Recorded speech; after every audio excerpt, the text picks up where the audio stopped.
this is a Vox piece from the other day, and the claim is there's this big problem. Politicians are really old, and we should do something about it because we don't want politicians in Washington who are infirm or mentally out of it, etc.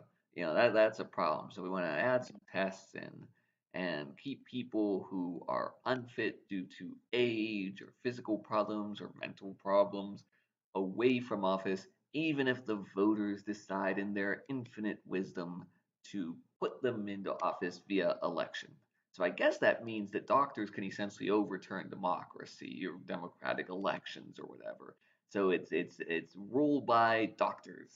But we'll ignore the normative aspects of that for a little bit. Let's just think about the consequences if we would have had that system in place.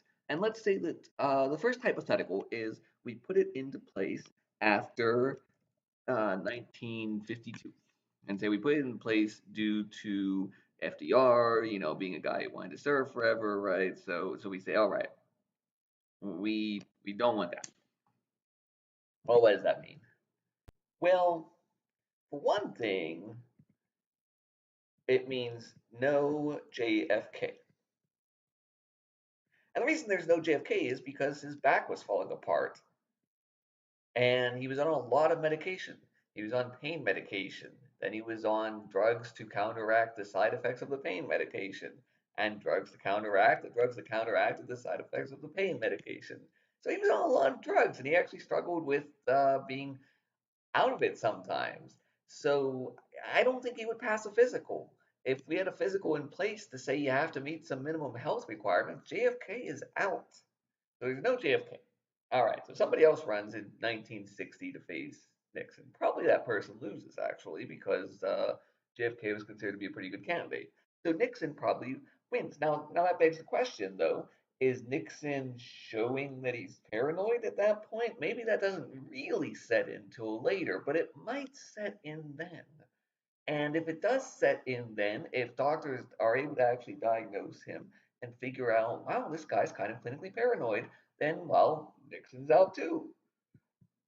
So, no Nixon. No Nixon means no Watergate, yada yada. Nixon's gone. You could think, well, maybe Lyndon B. Johnson would have gotten the nomination in 1960. And for that matter, he could have won. He might have still won, right? He certainly was probably the next most likely choice to get the nomination in 1960 for the Democrats.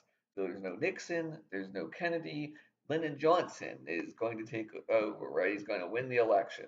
Well, here's the problem. Lyndon Johnson might have been um, maybe bipolar or there was something seriously off with LBJ. He had some real issues, and there is no way he would pass a psych eval unless he intimidated the person doing the psych eval into passing him. LBJ makes most people look very, very normal, even most people who are not normal. He makes them look normal. And if you need examples of that, Robert Caro's book, the trilogy on LBJ, has a number of examples on that, and it's not too hard to find other examples. LBJ was an effective legislator, but he was probably pretty crazy.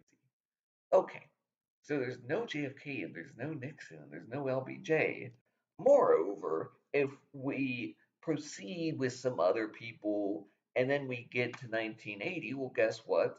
There's no Ronald Reagan because Ronald Reagan was an old dude by that point. I think he was around 68 or 69, I think, when he first got elected. He's probably out of contention, right? They probably don't let him through. He certainly isn't going to be able to run for re-election in 1984 because he's past 70, pretty old dude. Signs of Alzheimer's might have been setting in, who knows? But probably there's no Reagan for that matter. Here's an unintended consequence. If we know that we don't want to let people serve, say, past the age of 70, what that means in effect is that people really aren't going to run once they're past 66 because nobody wants to be a lame duck from day one. So nobody wants to get into office and only be able to serve one term and then they're too old so they can't run again. So what that really means is nobody over the age of 66 runs. Okay, so that means there's no Ronald Reagan. HW might have been able to serve. I think HW probably would have ended up being the nominee. Maybe. I mean, who knows what the cards look like? This is a pretty big counterfactual, but maybe HW gets into office. Maybe Clinton still is able to get into office. Those guys probably passed the test. As a matter of fact, we can go forward and a couple of times over. We get to Donald Trump. Well, clearly Donald Trump doesn't pass the test. He's too old. Um, Contrary to his own physician's take, he is probably not the most physically healthy person to ever win the presidency. Yeah, that was probably a little bit of an exaggeration. So Trump is out. So there's no Trump.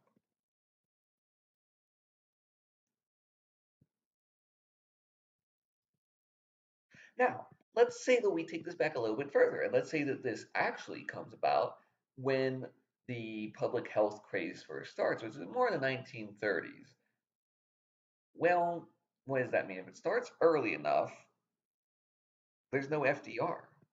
One of the assertions of the Vox piece is that the public should know all of the pertinent mental and physical health aspects of people running for office. Well, what does that mean? That means the public would know about polio and about FDR's struggle with polio.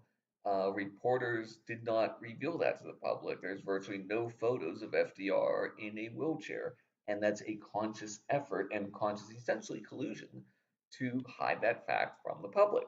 And if the public knew that, and particularly as FDR got older and was in his second or third term and became physically very ill, there's no way he would have been able to meet the qualifications. So probably he doesn't get in there at all. Probably there's no FDR at all. At the very least, probably midway through his presidency, he is rendered no longer able to serve. And what does that mean? Well, maybe that means we end up with President Wendell Willkie. Or, yeah, somebody else. Who knows? The point is, the Vox piece raises some interesting questions, but their solutions have a number of probably unintended consequences and would have drastically altered American history. If there was no FDR, no JFK, and no Ronald Reagan, the country would be a much different place. Now you can say maybe that's a good thing for you, maybe that's a bad thing for you. The other thing that you'd want to think about though is, do we really want to essentially let doctors overturn democracy?